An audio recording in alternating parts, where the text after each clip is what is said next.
In the annals of history, few figures loom as large and complex as Napoleon Bonaparte.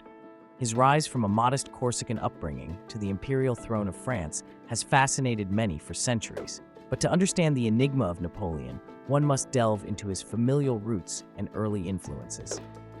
Napoleon's father, Carlo Bonaparte, was a figure of many facets, tall, handsome, and a fine horseman. Carlo was also deeply immersed in the Enlightenment.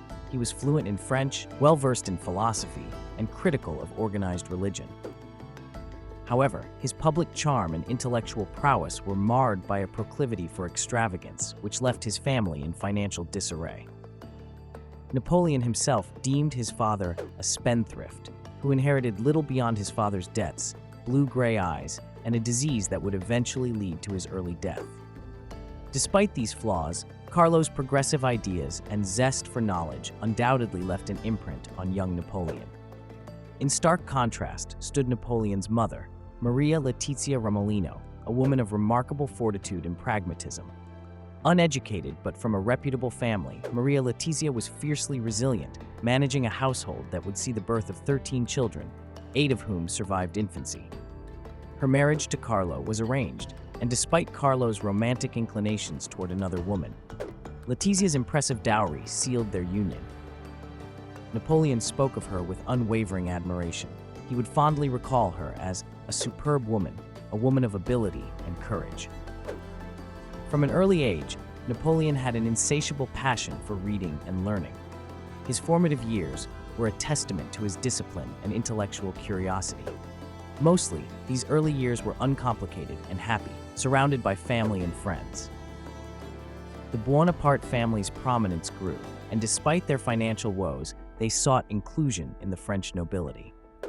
Carlo's efforts bore fruit when the family was officially recognized as noble, which entitled them to certain privileges, including royal bursaries for their sons. This elevated status allowed the intellectually gifted Napoleon to attend prestigious educational institutions in France. Napoleon's education was rigorous and transformative. After mastering French at Autun, he proceeded to Brienne-le-Château, a royal military school that honed his intellect and nurtured his burgeoning ambition. Here, his proficiency in mathematics, a skill he deemed crucial for military strategy, set him apart. His voracious reading habits, focusing on ancient history and military tactics, laid the groundwork for his future conquests. Admiring figures such as Alexander the Great and Julius Caesar, Napoleon found in them a blueprint for greatness, fostering dreams of emulating their exploits.